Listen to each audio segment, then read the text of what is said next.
Bom dia e bem-vindos à nossa conferência de imprensa. A primeira vez, faz quase 30 anos que a IATA não teve um AGM aqui no Brasil.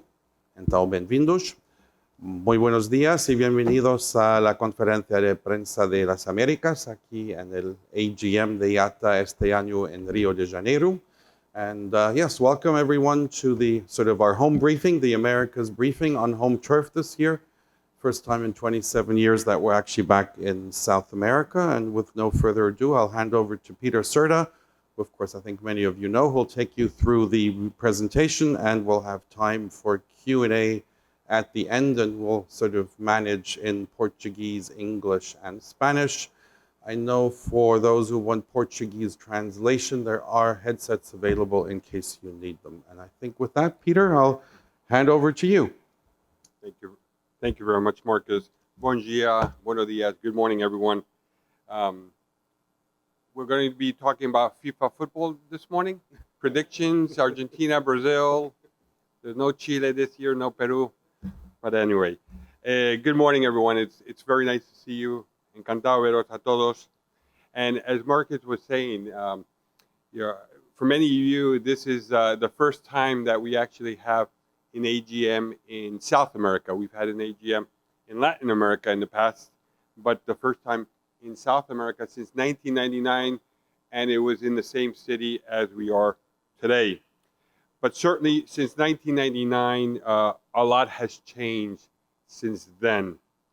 Today, the aviation industry is facing strong headwinds, particularly because of the fuel that we're seeing, the challenges within the structural factors impacting our airlines, making it more expensive to travel. In many cases today, for the airlines, 30 to 40% of the airline costs are related to fuel, and volatilities continue to put pressure on the industry. And this is certainly not just a financial issue. It's driving to higher prices, it's reducing connectivity, and it's limiting investments. And ultimately, the ones who are most impacted are passengers, our tourism in the region, and certainly our economies. But one thing not to lose sight is on the bigger picture.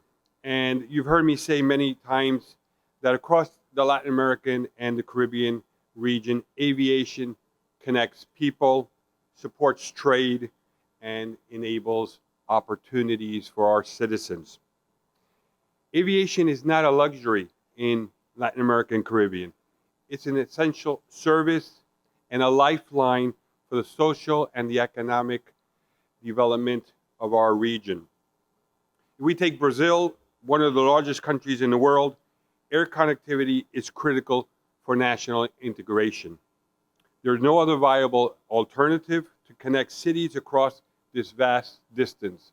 Ground transportation and rivers or maritime are just not an option. And while we're using the example of Brazil, we could be talking about Argentina, Colombia, Venezuela, and other countries in the region. Because aviation supports close to 8.3 million jobs in our region and contributes close to $240 billion to our GDPs. In North America, that number rises to $1.4 trillion. And this is a sector that underpins economic growth. If we look at tourism, it highlights the untapped potential. And we've heard many of our governments, particularly post-pandemic, talk about how travel and tourism will be an economic enabler in our region. And we have some very good success stories. Mexico leads with nearly 48 million visitors. But we look at Brazil, that had a record year last year with just over 9 million passengers or tourists. Still huge potential for a country like Brazil. But countries like Dominican Republic, Colombia, Chile, and Argentina are growing. But the region still has significant room to expand and compete on a global scale. When we look at connectivity in terms of routes, frequencies, and seats, we have an imbalance playing field. And when we compare 2019 to 2025, we see markets like Colombia, Chile, Dominican Republic that are growing strongly. But countries like Brazil, Mexico, and Argentina are still below 2019 records. So while in 2023, 2024, 2025, we see year-over-year improvement, we are still not meeting our ultimate target to exceed numbers that we had back in 2019.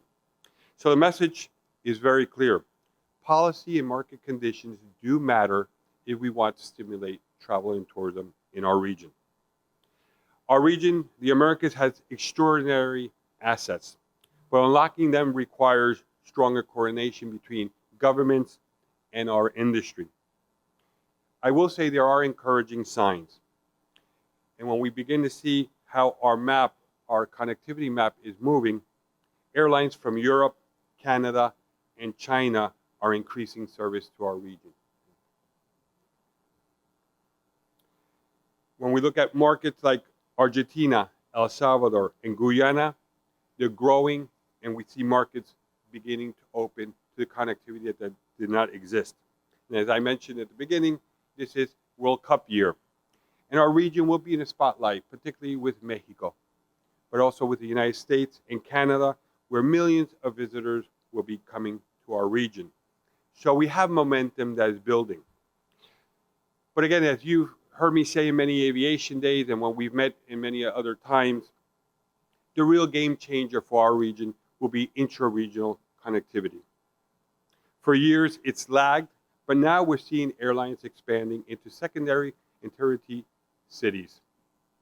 Between 2016 and today, capacity has grown, adding 34 million additional seats. And this has been supported by new aircraft that make these routes more viable. And this is a clear sign of confidence and a major opportunity to drive economic growth and tourism across the region. But as you know, when you speak to me, I like to speak about the challenges and the opportunities. And this is nothing new. High taxes, infrastructure constraints, and complex regulations continue to limit our growth in the region. Taxes and charges account for nearly 29% of the total ticket prices in Latin America and Caribbean, compared to 15% in North America. And while we all may be big football fans and we want our countries to be leaders, we certainly don't want to be a leader in the cost of taxes and charges. And unfortunately, in Latin America, that's what we are on a global scale. And our message to governments throughout the region is very clear. No new taxes. And because it directly impacts the affordability to our passengers, something that we hear many of our lawmakers talk about how expensive it is to travel in Latin America. And as I just recently told ministers of tourism in Asunción, Paraguay last week during the UN tourism, and when they asked for greater connectivity, the first thing I told those ministers, well, talk to your colleagues in the ministries of finance, the ministries of health, the ministries of environment, to ensure that they do not implement regulations or policies or incentivize with higher taxes, because they're the ones who are actually killing the opportunities to grow in travel and tourism. When we look at a few examples, here in Brazil, the proposed VAT will increase the taxes to about 26.5%. And this will have a major impact in Brazil, but also around the entire region because of the mere size of the country. We're expecting, if this proposal, the EVAT, goes into effect, 30% demand will reduce, will contract here in the country, and it will also make air travel much more expensive domestically and internationally. In a country where barely do we get to one trip a year per capita. The high costs will always translate into fewer passengers and fewer connectivity. And again, when I listen to regulators and I listen to government officials and heads of states talk about how important it is to connect, and how important we need affordability, these are the examples that set us behind other regions. For our friends in Peru, you've heard me over the last several months fight about the transfer fee at Lima Airport. Unfortunately, it is now a reality in the life that we have to live there. But my challenge to the ministry or to the government of Peru, to Lima Airport partners, let's not talk about theory and let's talk about reality. We have lost 10% of capacity, in example, between Chile and Peru. We haven't seen significant new airlines or new routes being contributed to Peru, but we're seeing other airports throughout the region announce new service to their countries. So I think, again, they got it wrong when they thought a mere $12, $13 in-transit fee would have no impact. Well, it is having an impact in Peru, and unfortunately, the ones that will suffer most are the Peruvians because they will lose connectivity, they will lose ability to travel, while Colombians and Panamanians and Chileans and Brazilians will have more opportunities to seek new destinations because they don't impose these type of fees. Argentina is another example that has made significant progress, opening its market in recent years with a government, with President Milei leaving many of the policies to bring more competition into the country. Unfortunately, the recent navigation security fees are quite concerning, making that airspace the most expensive airspace to fly over in Latin America. And the decision to increase fees is not an issue that we take lightly, because we understand that infrastructure does come with a cost. But when decisions are made unilaterally and without any sort of consultation, it risks reducing competitiveness, particularly in a country that wants to have more air travel, more airlines fly to its country. I will say there's also positive stories, and I think we need to use those positive stories as best practices in terms of how we engage those countries that are not doing it right. Paraguay recently eliminated a 6% ticket fee. Barbados reduced its intra-Caribbean travel. And these policies make travel more accessible and stimulate demand. And when you have good leadership in government with good policies, the results are going to be positive in the short to mid-term. In terms of regulations, when we look at regulations across the region, we have over 150 proposals of law, which include fare caps in Colombia, passenger mandates in Peru, and baggage discussions in Chile and Brazil. And while these may be well-intended policies that legislators try to do to win the vote, ultimately it's hurting connectivity, it's hurting opportunities for travel, and it's making air travel much more costly. Policies need to be balanced and sustainable if we are going to be successful. Brazil remains the most litigated aviation market in the world, and you've heard me say this many times. The majority of all global aviation lawsuits are concentrated here, which adds significant cost to a ticket. And when you look at the numbers, for every 227 passengers, and that's basically one flight, you have one lawsuit. And when you go to the largest aviation market in the world, it's every 1.2 million passengers. Again, in a country that barely generates 9 million tourists and just over 100 million passenger trips per year, this is an example how aviation is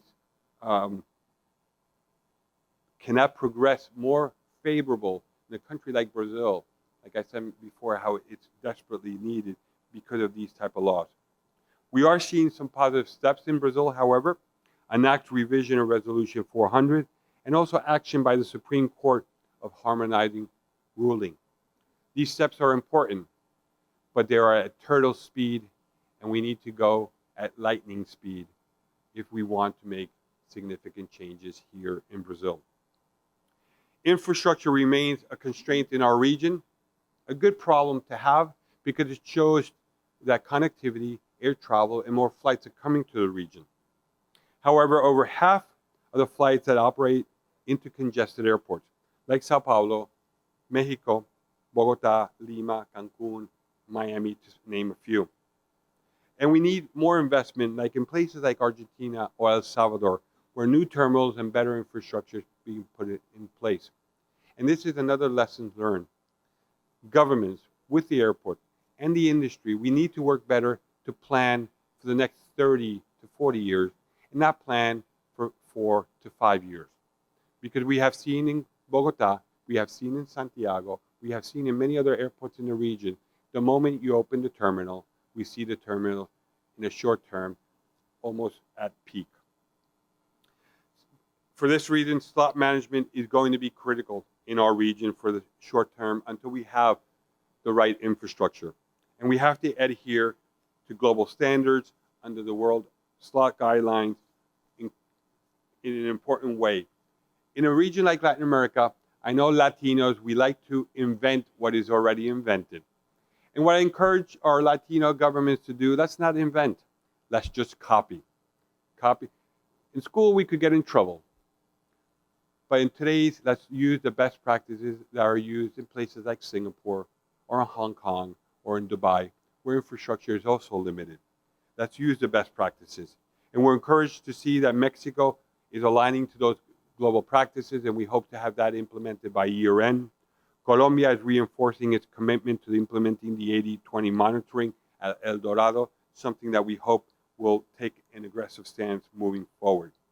Because predictability and efficiency is core for airlines to be able to sustain an efficient operation throughout the region.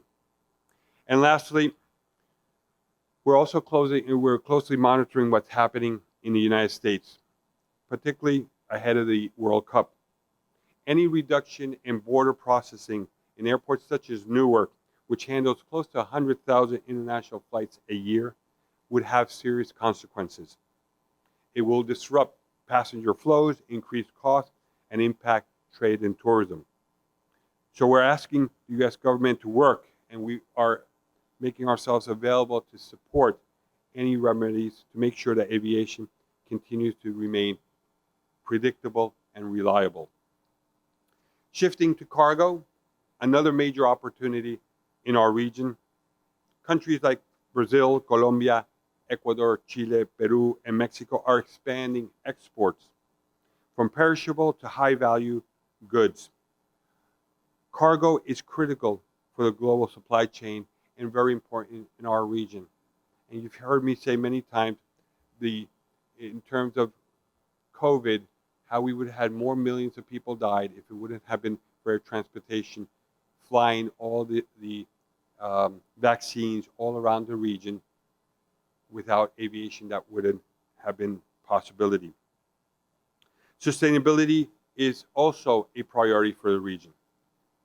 And in the future, we strongly believe that the Americas will produce or could possibly produce half of the global SAF in the future. But for today, production, especially in our region, remains very limited. And we need governments, especially throughout the region, to support the scale production, to implement the right policies, and to make sure that we are able to generate and stimulate investments from the private sector. And we need the support to scale production, but we cannot accept policies that will simply increase cost. And this is something that we are beginning to see in many parts of the region, the green taxes, which unfortunately don't even go back into the environment and usually go into the government coffers. And in Brazil, where we see possible mandates for SAF, that is also something of a goal that will be unachievable in the short term. So you don't decarbonize aviation by making it unaffordable. And in ending, demand is one of the biggest opportunities that we have. And you've seen this trips per capita many times. Unfortunately, in Latin America, where we have made some significant strides, and when you look at it, 2015 to 2025, progress has been made, we are still less than 1 trip per capita on average below other regions. So that means we have a huge potential as long as we have all the other impairments, the barriers that I've discussed, and we can somehow make governments understand of the true value of aviation. Looking ahead, the good news is that demand growth will increase about 3.7% year over year until 2040. This is positive news. And I will say, we will have markets in our region that will far exceed the 3.7%. And as long as we have the right policies and the right framework with the right infrastructure at the right cost, I'm very bold to say that number will be exceeded easily. But we need governments to implement those policies and to see aviation as a strategic partner and not as an easy cash cow that they have seen us in the past. The potential is there, and you see the issues that we have to improve on, work better, align with global standards, invest in the needed infrastructure, support realistic sustainability goals, and keep aviation affordable. Because as I said at the beginning, aviation is essential and needed in our region. Without it, I won't even talk about tourism or travel, but other industries like agriculture, trade, pharma, will not be able to grow either because they are highly dependent on air travel. So the opportunity is clear. If we are to succeed, we need that collaboration with our governments. And if we get it right, the Americas can and will become one of the strongest aviation growth stories globally in the years to come. So with that, I'll stop and I'm open to questions. So questions, since it's very bright in this room, it's not easy to see, but we'll start on this side. And I think there was one in the second row. Hi, it's Christian Favaro from Valor Econômico. I was wondering to hear your thoughts about the EVA and the current scenario that they are discussing to change that taxes here in Brazil. Those numbers that you share with us, like 30% increase in ticket prices if the test is approved, it's kind of basically the same that you presented to us last year. And I was wondering, how do you see, how did the topic evolve since then? Do you see that in the past year, the sector was kind of capable of having more conversations with the government regarding the topic? And how do you see that relate the interaction with the government in Brazil? Thank you. We certainly have seen more conversation, and I will say from an IATA, ABR, ALTA standpoint, the industry, even the same airlines, it is a top of mind priority for the industry to find some sort of solution with the Brazilian government, because with the current proposal or implementation of the increase, it will be very difficult for the industry to sustain reliable growth in the short term. So I will say ANAC has been a very reliable partner of ours from a regulatory standpoint. They are helping to try to make the government understand the importance. We have been meeting with the ministries of finance within the government, explaining the importance of air transport and what has been done in other countries around the world where aviation is given a discount or a lower rate of the tax that does not impair air travel to continue to grow. Because it will only be air travel. Tourism will be impacted. We'll also see an impact on the transportation of cargo, because if the market reduces, you'll have less flight, less belly. So ultimately, other industries will also be impacted because those goods will not be able to be shipped as easily as possible. In a country, as you know, being Brazilian, where this year we had a record over 100 million domestic passengers traveling, unfortunately, we will go back under 90 because of the high cost to travel. It just will not be affordable. So we need the government to understand the importance. I will say the airline community is very active. Many of the international airlines are using the diplomatic path to hopefully encourage the Brazilian government to look at alternatives.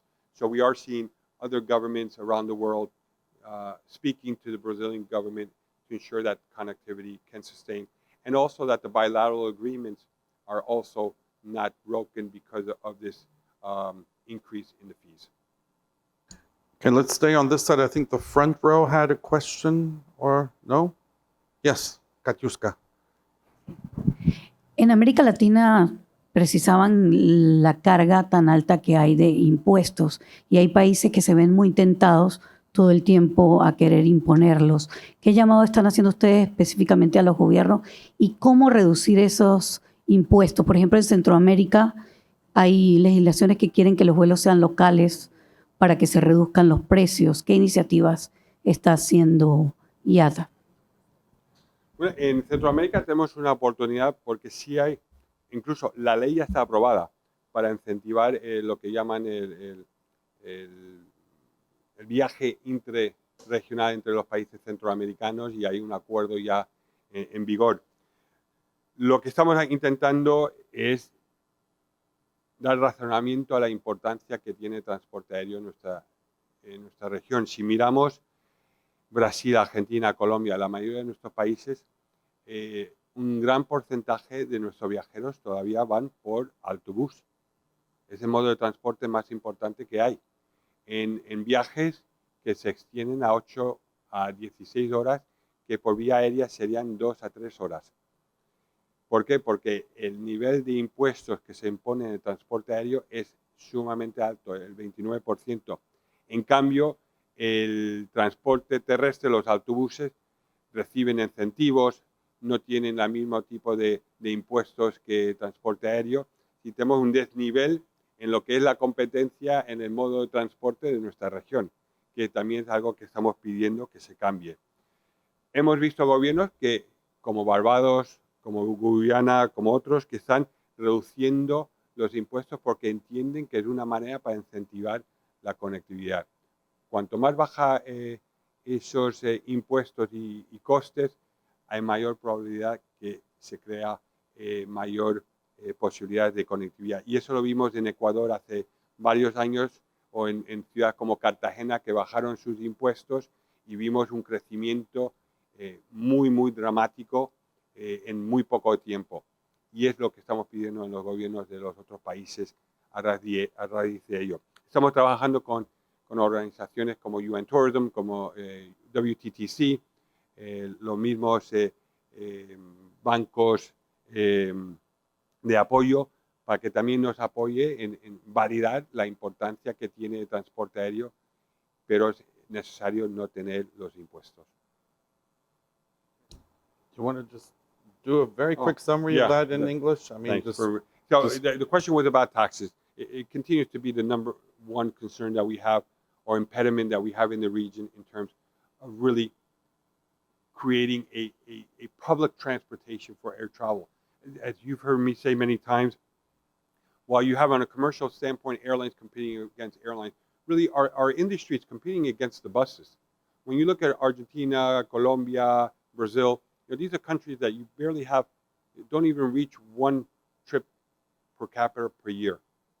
And the vast majority of the population is still traveling by bus on trips that usually are between 3 and 18 hours, whereas by air, those travels would be within 2 or 3 hours. And when you look at the basic airfare, just the airfare, compared to the bus, it's practically the same. The industry has done a significant job to reduce the cost to travel. The challenge is all the added costs are put on air travel, which are not put on ground transportation. So we need our governments to shift their mindset that aviation is not a mode of transportation for the rich, that air transportation is not a cash cow, and that they clearly understand that air transportation is an essential mode of movement of people and goods in our region.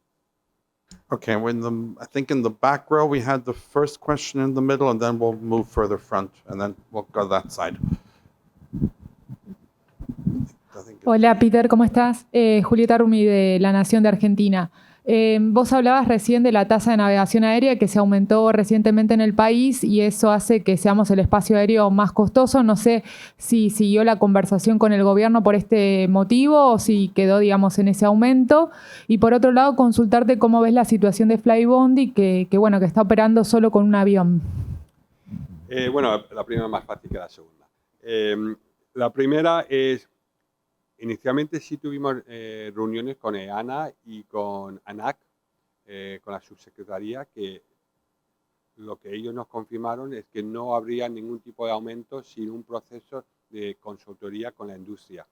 Y eso les puedo confirmar que fue en un lunes y en un miércoles se implementó el aumento de tarifas sin ningún tipo de aclaración a raíz por qué se estaba realizando.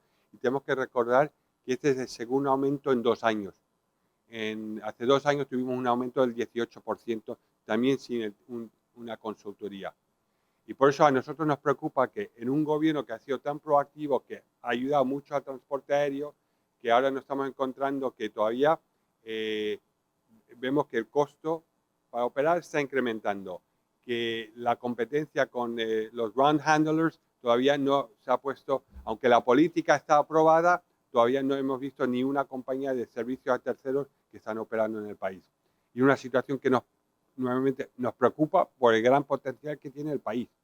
Y bueno, a raíz de eso, sí, yo he escrito al gobierno a los niveles más altos para solicitar una reunión con ellos para ver cómo podemos llegar a un punto medio que todos podamos ganar y sobre todo que tengamos un poco más de transparencia por las decisiones que se están tomando. El tema de Flybondi no voy a comentar porque es un tema comercial de cada línea aérea. Es una situación delicada para toda la industria por los costos que estamos sufriendo, sobre todo por el tema del combustible, pero bueno, es una situación preocupante porque nunca queremos ver a las líneas aéreas en situaciones difíciles. I'll say in English very quickly, the question was about the air navigation service increases in Argentina. I will say it is a concerning issue because the costs in Argentina have continued to increase. We saw 18% increase 2 years ago. Now it's a 15% increase. And it's not so much because of the increase, it's the lack of consultation that has taken place in terms of how these decisions have been made. In this case, we had actually been meeting with the government, with EANA, the ANSP, with ANAC, the regulator, on the Monday before the Wednesday implementation. And on that Monday, we were guaranteed that there would be no implementation without formal consultation. And unfortunately, it took place. We have now escalated the issue to the higher levels of government to see how we can try to find common ground and we can move forward, because it is a concern for the industry, for the airlines, because of the high costs that we are experiencing in Argentina. Sorry. Okay, first row, we'll go to Chile, Ricardo, and then we'll move and go in circles, kind of. Buenas tardes, Peter. Vamos a hablar un poco de Chile y un poco de Perú. Voy a comenzar con el segundo. El impacto tras el cobro en la instauración de la tasa de la TUA de transferencia, el cobro de las conexiones en Lima. ¿Cómo se negocia con un gobierno que no considera las opiniones de todo el sector, y cuando se le aprueban nuevos impuestos sin considerar los informes que hay correspondientes que indican el impacto negativo que puede tener un cobro asociado a las conexiones? Y en el caso de Chile, ¿cómo ven ustedes la creciente amenaza a la seguridad cuando sean coincidentes en los aeropuertos, con fallas en la seguridad, en el control de accesos a los aeropuertos que hemos tenido en el último tiempo? Bueno, el tema de Perú, primero yo no entiendo cómo se pueden tomar decisiones y firmar addendums a contratos cuando el gobierno está a punto de salir en pocos días. Normalmente hay un periodo de congelación donde no se toman decisiones, no se firman. Desafortunadamente ya no me ha sorprendido nada con este gobierno, porque todas las opciones con que la industria ha venido al Ministerio de Comunicaciones y Transporte, al mismo Presidencia, con opciones de llegar a un punto medio donde todos tendríamos una posibilidad de ganar, nunca se nos escuchó las alternativas. Vimos siempre unas decisiones muy unilaterales hacia Lima Airport Partners.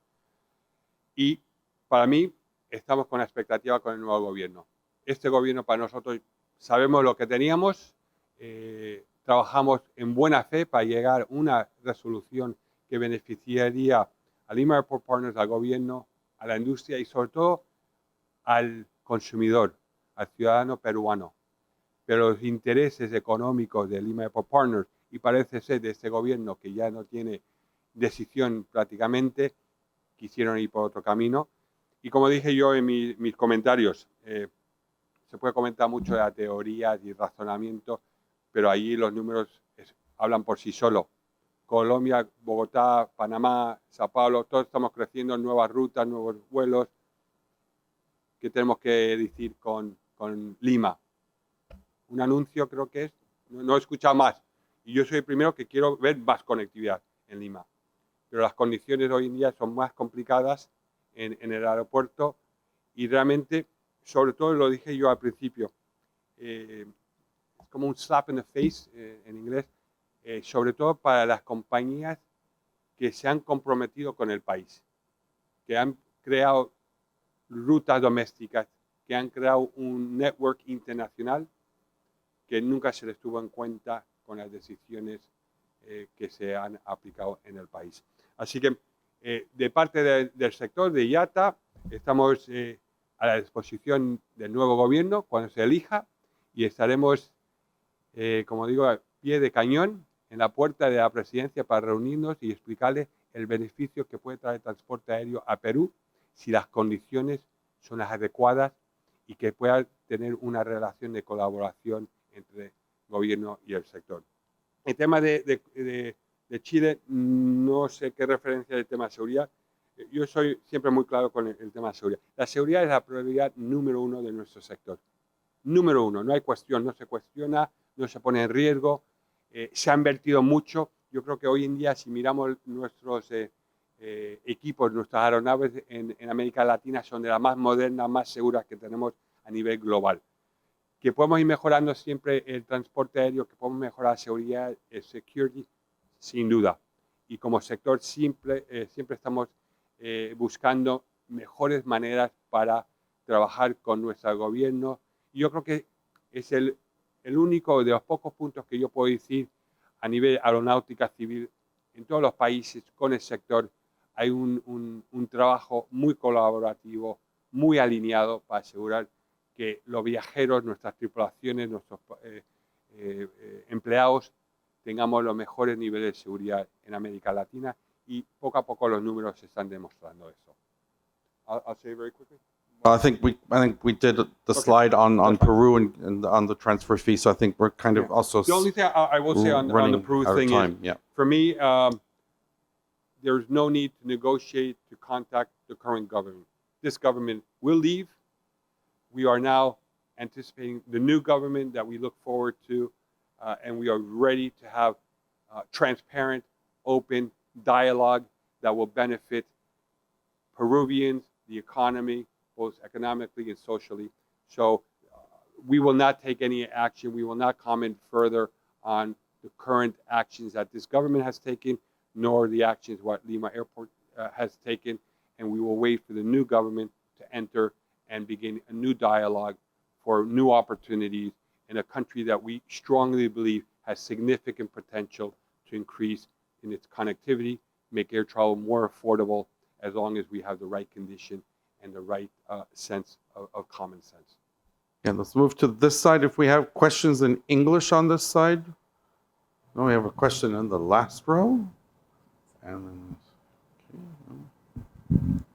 Hi, good morning. I can speak Spanish, but I will take the chance of the English part. ¿Cómo lo quieres? Ok, bueno, entonces voy a español. Usé el espacio, en fin, no importa.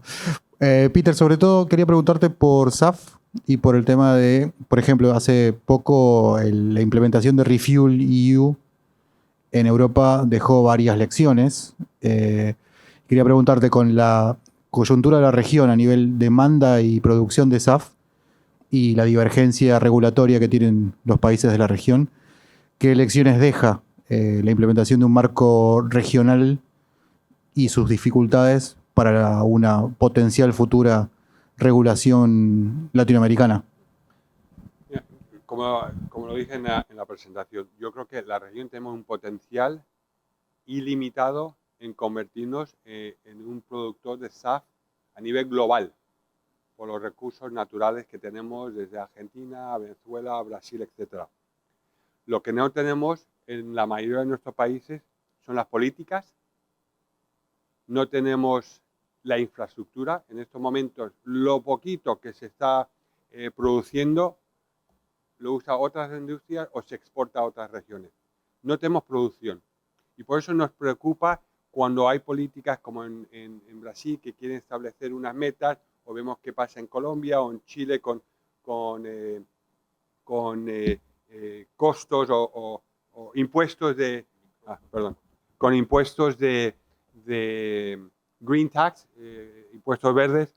Eso es preocupante, porque el gobierno nos quiere implementar ciertas políticas o costes, pero son los mismos que no están implementando el marco regulatorio que nos va a permitir establecer la estructura, la base para la producción de SAF.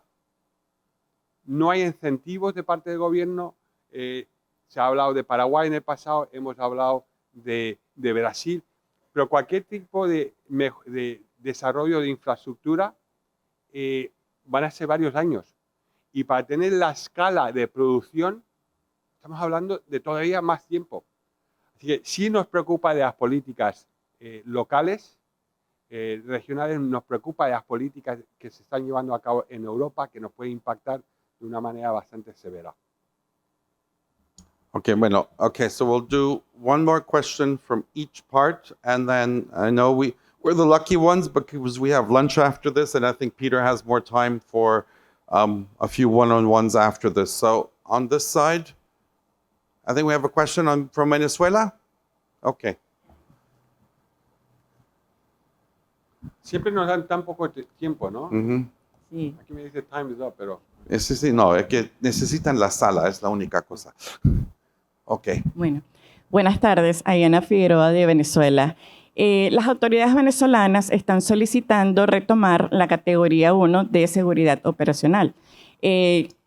¿Cómo cree que se encuentra en estos momentos la infraestructura aérea venezolana? Y si, aunque ha aumentado la conectividad aérea del país, ¿qué se necesita para que más líneas aéreas internacionales puedan tener a Venezuela dentro de su ruta o dentro de ese mercado? Bueno, primero, yo creo que Perú estará muy celoso porque se está viendo anuncios de nueva conectividad, más conectividad hacia Venezuela últimamente que anuncios hacia Perú. No sé por qué, pero bueno, creo que tendría que ser algo un poco un eye-opener, que hay una competencia, es the new kid on the block. Y si no nos espabilamos, otros se van a quedar detrás. Pero bueno, hablemos un poco de Venezuela. Un mercado con un gran potencial, lo habéis visto en nuestra presentación. Muchos de ustedes son muy jóvenes, si os acordáis de los años 70, Caracas era el hub más importante que teníamos en la región. Teníamos una conectividad muy extensa con todas las líneas aéreas en esos momentos, las grandes importantes, operando. Hemos tenido varias décadas que hemos visto un país que ha estado prácticamente cerrado. Hoy en día vemos una gran expectativa con el cambio. Hemos visto los anuncios de Qatar, hemos visto ahora las compañías norteamericanas regresando al mercado. Yo creo que va a haber un incremento sustancial de muchos puntos de Estados Unidos hacia Venezuela. Yo creo que dentro de la conectividad interregional también se va a ver beneficiada con esa conectividad que no existía. La infraestructura que tenemos hoy en día en Venezuela es suficiente por el momento para comenzar ese incremento, ese mejoramiento. Sin duda, la infraestructura está. Tenemos que invertirlo con mejoras, mejor tecnología, mejor recursos, a asegurar que podemos operar de una manera eficiente, segura. He hablado de la conectividad interregional. Yo creo que la conectividad doméstica va a ser sumamente crítica y yo creo que eso va a ser la diferencia entre el pasado y el futuro, que hoy en día el point-to-point se va a convertir mucho más importante, como hemos visto en Colombia, en Perú, en otras partes donde de ciudades secundarias se opera a Norteamérica, se opera a otras partes de América Latina, porque el estímulo económico nos va a dar esa posibilidad. Y con ello vamos a vernos con una responsabilidad que vamos a tener que mejorar la infraestructura de los aeropuertos secundarios.